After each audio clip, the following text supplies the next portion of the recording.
আসসালামু আলাইকুম। কেমন আছেন সবাই? আশা করি সবাই ভালো আছেন।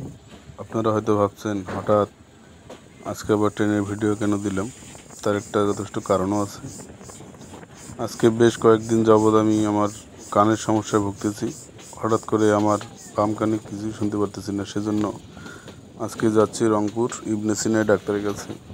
আর যাইতেছি যেহেতু ট্রেনে, তাই ভাবলাম একটা ছোট্ট ট্রেন জার্নির ভিডিও করি।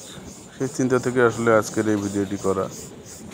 আশা করছি ভিডিওটি ছোট্ট হলেও আপনাদের সবার ভালো লাগবে।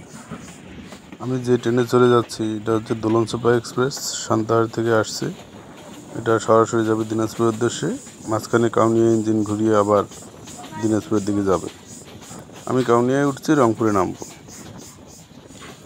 আমি পার্সোনালি বাসের চেয়ে ট্রেন জার্নি বেশি পছন্দ করে থাকি, সেজন্য অবশ্য ট্রেনে যাতায়াত করা, নাহলে বাসে যাওয়া যেত।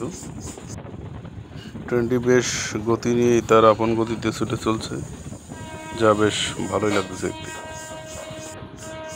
অনেকটা ধুলা উড়িয়ে ট্রেনটি যাচ্ছে এবং মনে হচ্ছে ঘরবাড়ির ভিতর দিয়ে ট্রেনটি ছুটে চলছে, কিন্তু আসলে না।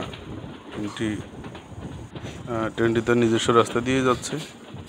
অপরূপ দেখতে লাগছে, সবুজ সমারোহ, বাড়ি, নদী, খাল, বিল, গাছপালা, যা বেশ উপভোগ্য।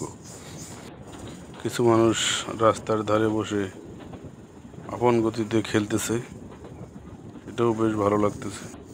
এক ভদ্রলোক ট্রেনের মধ্যে গভীর ঘুমে আচ্ছন্ন, মনে হচ্ছে তার দুনিয়ার কোনো চিন্তা ভাবনা নেই।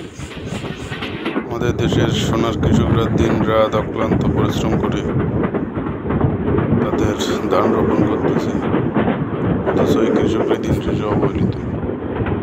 দেখতে দেখতে দেখতে আমরাও চলে আসলাম রংপুরে। এখন আমাদের নামতে হবে। ভিডিওটি কেমন লাগলো সবাই লাইক কমেন্ট শেয়ার করবেন। অসংখ্য ধন্যবাদ দেখার জন্য।